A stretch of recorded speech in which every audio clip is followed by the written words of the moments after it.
want to take a minute to debunk this article that just came out because once again, Comic Book Resources has decided to go after Star Wars fans, particularly on The Mandalorian. So they've got a big smear piece about people getting upset about Cara Dune, which is complete garbage. No one's upset about the new character in The Mandalorian. But nonetheless, CBR decided to take 3 people on the internet and say that it's a huge deal. So I want to go through this and kind of just debunk it because it's a load of trash. So here's the article itself. And we got this Anthony guy. He writes a lot of these articles, actually. He goes back and forth between CBR, Screen Rants, and the Mary Sue.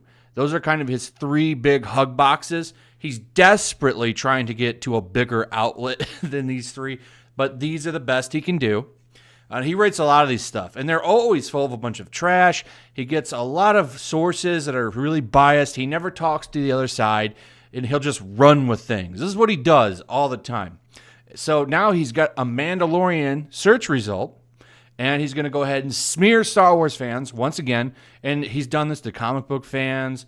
He's gone after the Vic stuff. This is what he does. I mean, he just, you know the type of person. So listen to how he starts this off. He says, for almost the entire Disney era of Star Wars, a subsection of franchise fans has complained about every female character who's played a leading role. Rey has been labeled a Mary Sue. And it's true. She is. And you even justify it in your own article. We'll get to that.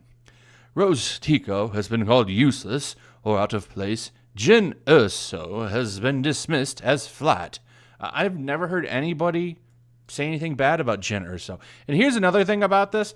So this whole opening paragraph right here talks about how people are saying all these things and there's no examples. Here's an example of what Anthony used in his article.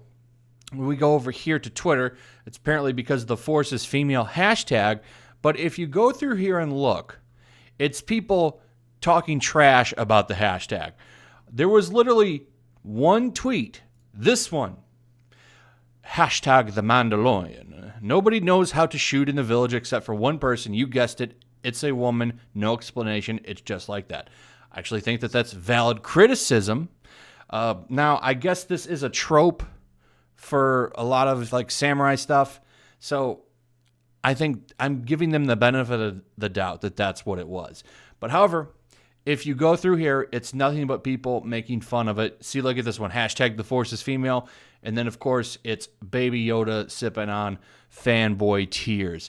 So no one is using this hashtag except for people of the NPC variety or the Puritan variety that are trying to trash it. But because one person made a tweet, that means there's a massive amount of fans that are complaining about it. Now, that's the other big thing in here. So the rest of it goes on like a big push on why people don't like Rey, which it's really funny because a lot of the criticism for why people call Rey a Mary Sue is literally the defense that Anthony uses. So he's like, oh, there's just because she can do mind tricks and move giant boulders and all this stuff, they say she's a Mary Sue because she's doing it without explanation, but nobody says anything about Baby Yoda. That's literally what he says in the article. Keep in mind, they wrote an entire article about that not too long ago. And the reason that no one's really said anything about Baby Yoda is because Baby Yoda's species has always, well, at least it was in Legends, and I'm sure that they're going to keep that. His species is said to be very force sensitive and adapt to it. So people are a little bit more quick to defend that because it's been in canon, other than this force adept woman showing up and being able to just pretty much outclass Luke Skywalker. And I'd like to point out even Anakin Skywalker, who wasn't doing anything like that until he got some good training. But Rey can do anything because she's the bestest. So I'm going to go ahead and skip the trope with the lady that was just hitting everything on sight with her blaster. I want to move on to what they're really talking about, and that's Cara Dune, played by Gina Carano, who's doing a fantastic job. Now, I made a video talking about episode 4 of The Mandalorian, and I had some criticisms, but I did not have a problem with Cara Dune. I like her. When you look at Ray and see, Ray running around who's like 90 pounds and doing all this stuff, and then you see someone like Gina Carano, who's a legit badass, who's an MMA fighter, looks like she could whip some butt. Like, she could probably take me. She could probably take just about anybody listening to this video, I would imagine. But I did like her. Most people do. Most people say she's a very good example of how you do a female character, and I agree, because she's not a Mary Sue. They actually went and explained why she's so talented, because she's a former shock trooper. And let's face it, she looks like she can take care of business. And she can take care of business because we know her history in real life as well. But regardless, they gave her a history in the show. She's a shock trooper. Cool. I get that. With Rey, the criticism is she just shows up. She was a junker on some planet. Oh, but she can do anything. There's no reason that she should be able to fly every single ship in the galaxy. If you told me Cara Dune could do that, I would be inclined to believe you, because she was in the rebellion. It makes more sense. Now, the main criticism that people have, including myself in some aspects, is the fight between her and Mando, but it's really not that big of a deal. The biggest thing was that she knocked him down after punching him a couple of times, and the reason that that's getting criticism, and I forgot to mention this in my video, is he's wearing Beskar armor. Now, I don't know how much they've taken and used from Legends, but if I remember correctly, Beskar armor is so powerful that it's supposed to be able to repel a lightsaber. So I just want to put that out there. Really, it's not that big of a deal. Even in this fight right here, theoretically, if she were to blast him in the helmet, that would bounce off and hit her in the face. But it's not a big deal. I think that she could definitely kick Pedro Pascal's ass in real life. So it's not a big deal.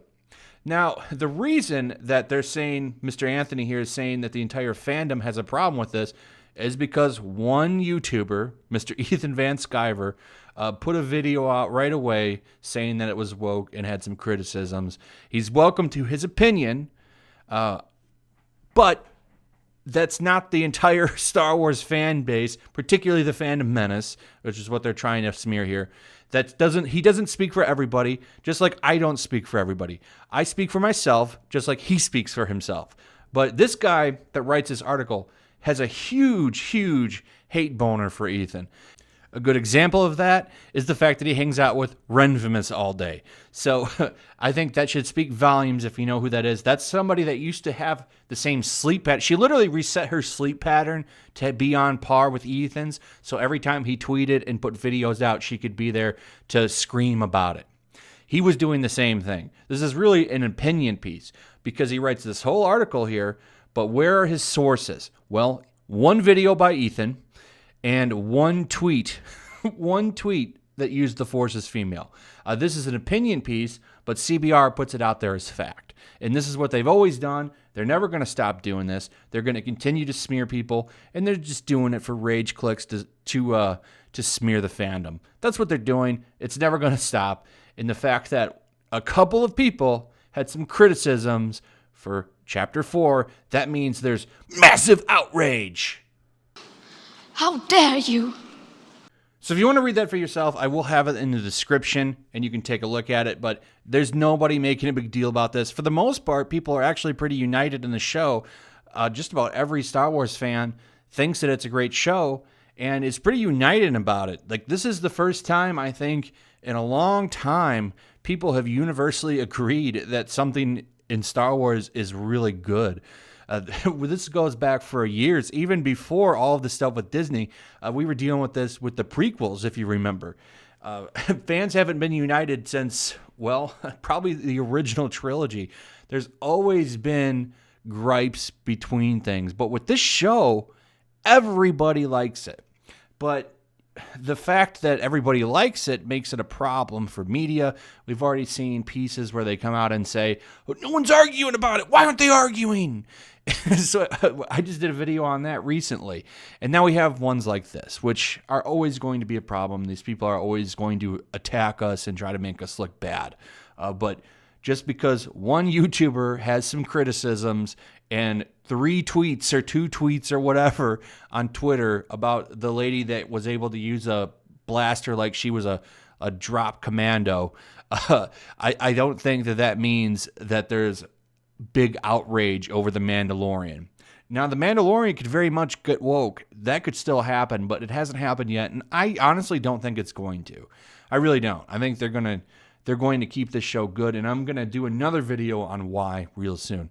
Anyway, that's pretty much it. Give me your comments and your thoughts and your likes. Comments and likes really help the video move in the algorithm, so consider using those. I'd really appreciate it. It's the best thing you can do to help me other than sharing the video. Comments, likes, and sharing the video are the best things you can do for a YouTuber. Also, make sure you're subscribed.